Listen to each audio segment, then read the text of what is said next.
Mr. Woodruff, you've tested positive for HIV. Have you ever used intravenous drugs? Have you ever engaged in homosexual conduct? Homo. You say homo? You made a mistake. That ain't me. Mr. Woodruff, we estimate you have 30 days left. Newsflash for y'all. There ain't nothing out there can kill Ron Woodruff in 30 days. You awake? I'm awake. Okay, all right. I'm just waiting on you. Okay, I looked up. I said, well, here we go. And you over there asleep. I wasn't sleeping. You're looking right at me. My eyes were open the whole time. What are you talking about? Were they? Yeah. they were open under your eyelids. He was just thinking when you heard that. You ready? He was looking up the movie. I was just thinking about the film. Now, you know that before you hit record, you go, you ready? All right. Okay. You guys ready? You did about 8 times. You got to be ready at any point, man. It's a test. I'm telling you. Could have done the whole review, but yeah, exactly. Okay. And you know what? There's a reason why great actors are great actors. Why is that? Because they are dedicated to their craft. True. Man. Matthew McConaughey actually went out and got AIDS to do this movie. You can look at him and tell. And that's why he was fucking so many girls. Okay. Yeah, he had a reason. Now he got lucky. And when I say this, I know it's a cruel joke, but I mean it as a compliment. Matthew McConaughey, in the tradition of great actors out there who changed their physical appearance for the role, man, I looked at him and I said, no, this is not the Matthew McConaughey that I know. This cannot be that pretty. It's not the goose. That thing in there, that string being in there is not the Matthew McConaughey that I know. And it's funny because a lot of people who go out and they do these kind of roles, man, they have a hard time getting back to where they are. In fact, they said that this role has taken a toll on Matthew McConaughey. People looking at him, they say he still looks sickly. Like no matter real? what he does.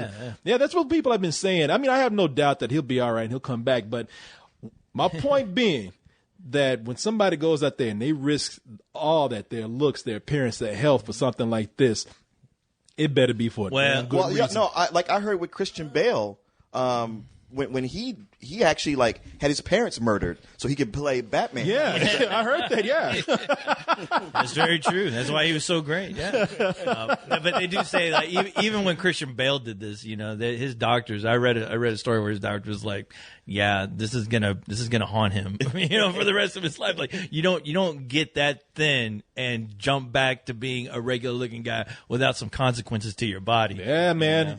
What I'm saying is, if you do that, it better be for a damn good reason, good role, damn good movie. Like, you go back to Bobby De Niro. He did that with Raging Bull, and then later he's playing in Rocky and Bullwinkle. See, he fucked his mind up, man. He never made a really solid decision after that. That's when you just saw his career starting to go crazy. We can look forward to Christian Bale and Matthew McConaughey in Rocky and Bullwinkle Part 2. Yes, the trilogy. Yeah. But you know what? I have to admit, there's another actor, and we'll get to it. There's another actor that honestly blew me away more than Matthew McConaughey did. Oh yeah, don't let us give all the praise to Matthew McConaughey because somebody else had to go through sort of a similar transformation in this. Kind of had to go to the same lengths, but in a way, probably a little bit further. Way further. But this is the Dallas Buyers Club, which is it's the autobiographical movie, which means that 90% of this is made up shit. But this is about what was the guy's name? Ron Woodruff. Yeah. Who. You could look at this dude and just tell if there's a hole somewhere, he's sticking his dick in it. You know what? That's the thing. It's like from the very first scene of this movie, I just thought, you know what? If they couldn't get Matthew McConaughey to play this part, they could have got a piece of shit. Because that's what that guy is. It's like not only does he look like shit, he's a turd of a human being. Yeah.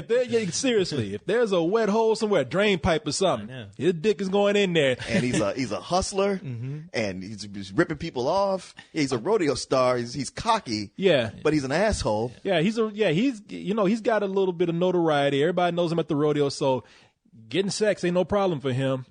Especially when you got a lot of bulls around. Yeah. That's what I'm saying. You look at him and you think, all right, he don't like gays, but this bull right here really don't count. One of these bulls got fucked. Yeah. Shit, the reason why the bull is kicking him off of me, he's like, hey, he's trying to fuck me, man. Did y'all see that? The exit only, pal. But yeah, this guy, his lifestyle is typical of what you would think of a person of this type. We call them rednecks. I mean, he hangs around people much like himself. They're homophobes. They have racist tendencies. They're alcoholics. They live in trailer parks and shitty trailer parks too. I mean, you got some people who like, all right, I'm a trailer park, but that doesn't mean I can't take care of my shit. No, he runs his shit down. But within that world of rednecks that they live in, he's kind of a star in as much as he's able to ride that bull and get women all the time. And, and it's the early 80s where safe sex was just that's something faggots talked about. Yeah, exactly. And he's one of those cases where a lot of people didn't know that AIDS was just not a gay thing. Yeah. And, if you had a promiscuous lifestyle, and especially when drugs was involved, intravenous drugs, I mean, anybody could fall victim. And unfortunately, he was one of those guys, man. So the real story kicks off when his doctor puts him on AZT. Of course, that's a drug administered by the FDA. Does nothing for him. Makes you sicker. Yeah, exactly. Somewhat of an experimental drug. After the doctor has told him that, hey, you have AIDS, and after he says, I ain't no faggot, I'll kick your ass. Well, that's what I love. The doctor tells you got AIDS. You want to beat him up. And Matthew McConaughey is so great in that part. He's like, you calling me a fucking queer? I'm saying you're sick, man. You need to know. I'll kick your fucking ass, right? You want to go?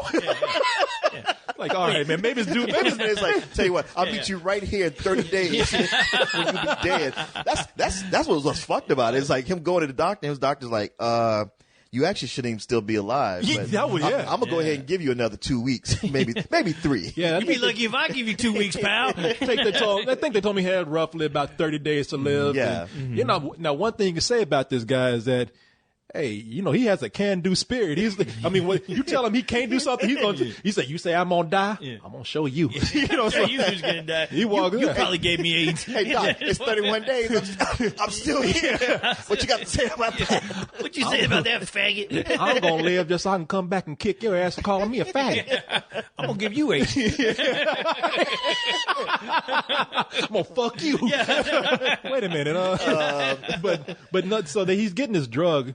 And this is a part where his life starts to really turn around. I mean, it's unfortunate that AIDS gave him a purpose in life, gave him a broader, enlightened him to a broader way of looking at life, opened him to new cultures and new people.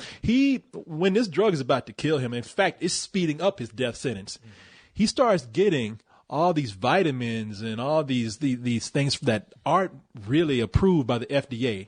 The only way that he can use them, and actually finds that he can make money from selling them to people who also have AIDS. The only way he can do that is if he forms a club. There's all these clubs going around that have membership, and as long as he does that, then for right now, that's a loophole.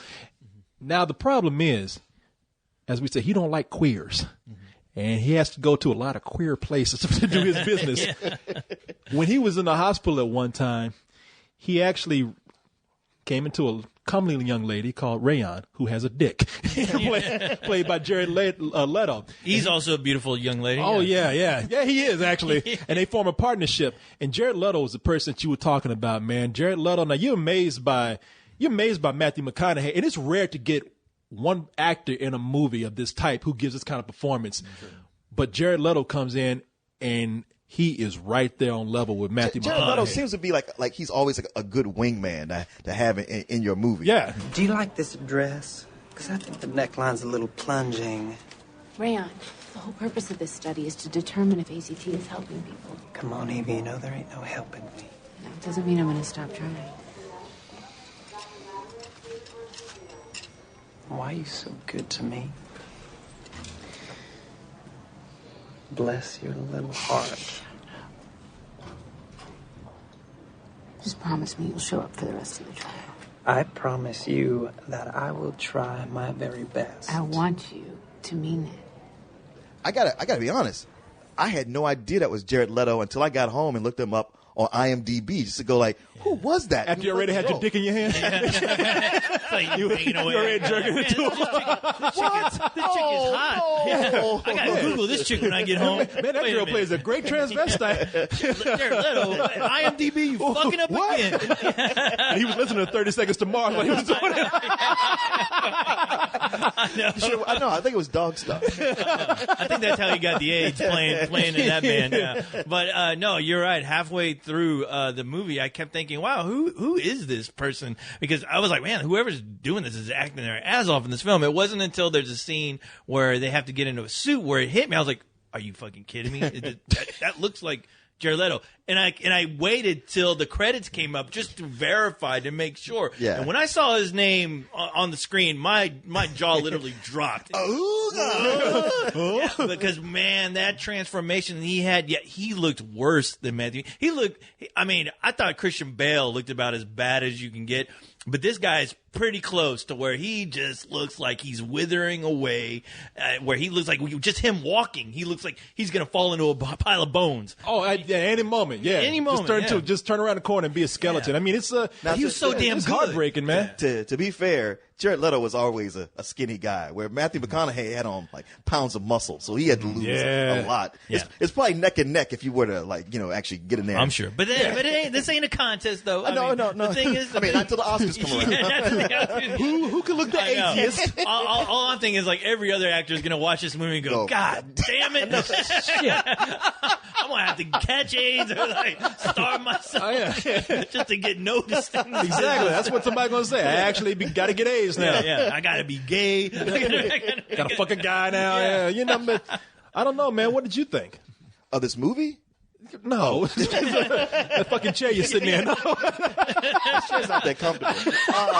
No, man. You know what? The thing is, it's like Matthew McConaughey. It's wild that in the last 2 years he's become that guy. When he's in a movie, he's like, oh, I want to see that. He's like up there with Leonardo DiCaprio. Yeah. And this was one I, just knew a little bit about. He lost a lot of weight for it. I'd read the premise like a year ago. I was just, came into it thinking like, hey, I'm probably going to like this. No, I love this movie. Yeah. It's right up there with 12 Years a Slave as my favorite movies of this year. Yeah. I love that every movie we've been seeing is like this is the story.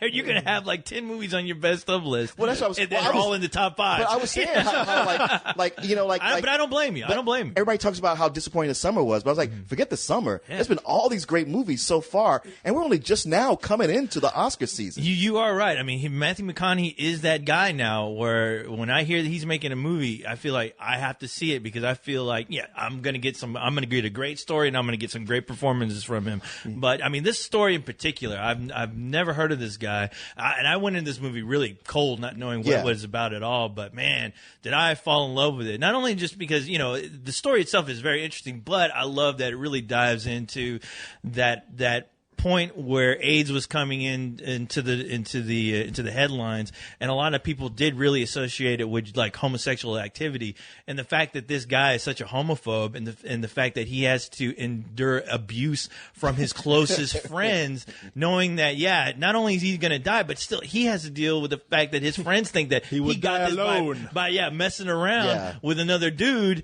I mean, seeing that whole dynamic play out, and then it explore the fact that the fact that this drug that he's using is killing him, that he has to go look for alternative medicines. I found it just completely fascinating, and also the fact that he knew that people who were taking this certain drug, it was practically killing them. Yeah. So I mean, you just saw this guy's conscience and his heart grow tenfold while going through this whole experience. Which it was fascinating. It's that kind of transformation that a character transformation that really makes a movie like this. Oh yeah. Yeah, and it's funny because the movie. Oh, it's not funny. Why am I saying that? It's hilarious. It's interesting. So I was going to say nice, and I was going to say no, it's not nice either. Really, it's very.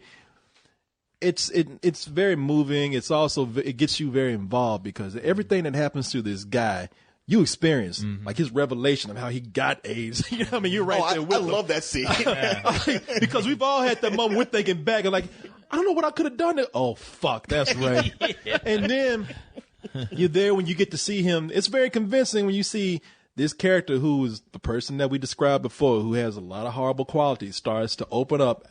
Out of desperation, let's be honest. But but still, I mean, hey, take it whatever you can. I mean, if you got to get AIDS to be a better person, so be it. But it's but you begin to see him having to just. His world is turned upside down by everything. Oh, these people aren't what I thought they were. Oh, my lifestyle really was bad. Wow. And the thing is, they drop hints at that there's a good person underneath there. Sure. I won't say what scenes they are, but there are scenes that happens when he's still the party guy, and you get to see a little bit of humanity where you say, man, if he wasn't hanging out with these fuckheads over here, Right. he'd actually kind of be a decent person. He'd have some common sense. And it's all done with this direction that keeps it from being it's too heavy. I mean, I hate to say it because it could be a very heavy film, but I don't mean to use this word lightly, but the direction and Matthew McConaughey's charisma in the movie makes the movie a lot of fun. Oh yeah, and the fun that comes into that also deals with the chemistry that he has with Jared Leto's character. When those two get together, I mean it's pretty much the Odd Couple, dealing with the world of AIDS. Man, they are the classic comedy duo. They're Abbott and Costello. They really they're Laurel are. Hardy. Like when it's the.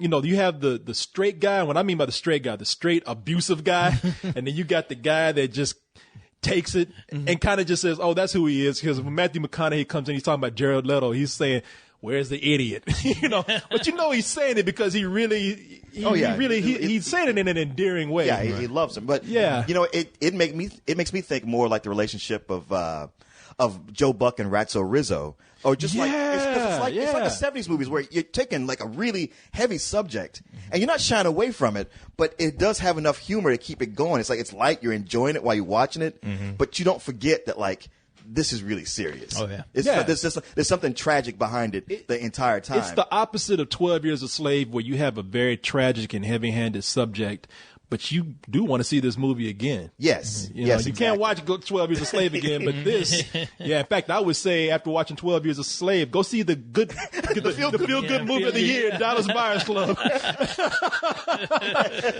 I really like the this wacky movie. hijinks of two guys dying from AIDS. Hey, you know what? In this movie, I was so happy that they were playing a certain song because they played some music in here that I wanted you to hear. It's coincidentally, I was listening to a couple of days ago this artist they have in here, Shuggy Otis. Oh, and they're playing. You remember that song "Sweet Thing" that they were playing through the whole movie? Yeah.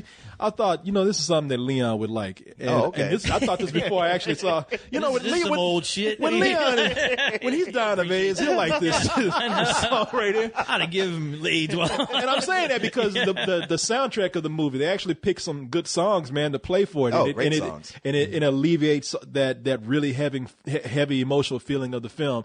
And I don't know if you guys go ahead and add what you got to add. I'm just going to put it out there because I don't want to keep talking too long. This is definitely a full price. I'm right there with you. This is when somebody says, "Hey, what's your best movie that you've seen this year?" This is one of the first things that immediately comes to mind. Yeah, it was at the top of my list until 12 Years a Slave, and now I'm like, but it's that thing you said where this I could watch again. I'd happily watch again. I'm going to. And 12 Years a Slave is like, man, what a beautiful piece of art you are that I'm going to have to turn around and never look at. But you know what? Another movie it sort of reminded me of was Charlie Wilson's War, in as much as it dealt with a real subject and real people, but it had such a great pace to it and humor that just kept it going. That just like, man, this is. I love being in this world for this time. There's a certain charm to it, definitely. Yeah. But absolutely, it's a full price bordering on a Better Than Sex. Yeah, I'm right there with you. I mean, this is one of those movies that you see and you get fascinated by the subject. You get really blown away by the performances, and you want to see it again, just because you want to kind of, you feel like anything you missed, you want to explore again, but you just want to hang out with those two guys again, regardless of their situation, But no, man, it definitely it's a have to see movie, I think. Especially, just trying to get more on the subject of what was going on back in the 80s when a lot of people were kind of completely in the dark about it, you know, and all the hell these guys who were using these experimental drugs to try to get rid of this new disease, AIDS, the hell they went through. But yeah, man, definitely full price. Yeah, I loved it. I like the way when you finish, Leon's looking at me, and the last word is. Well, usually when somebody gives that last rating, you have a joke already in chamber ready to go. You're not gonna see the AIDS songs. AIDS. There's no joking matter about this. I will say we missed saying anything about Jennifer Garner, who is good. She's good too. Yeah, exactly. Actually, everybody in this movie is good. It's just that those two just shine so much. It's just that we don't remember them if they don't have AIDS. No, exactly. She should have dressed up as Electra or something. Anyway, I'm gonna remember. Why are we here? Nice restaurant, beautiful woman. That's where I feel like a human again. Mr. Woodruff, what is going on? People are dying. You're nothing more than a common drug dealer. TJ's Zarian. Freaking homo.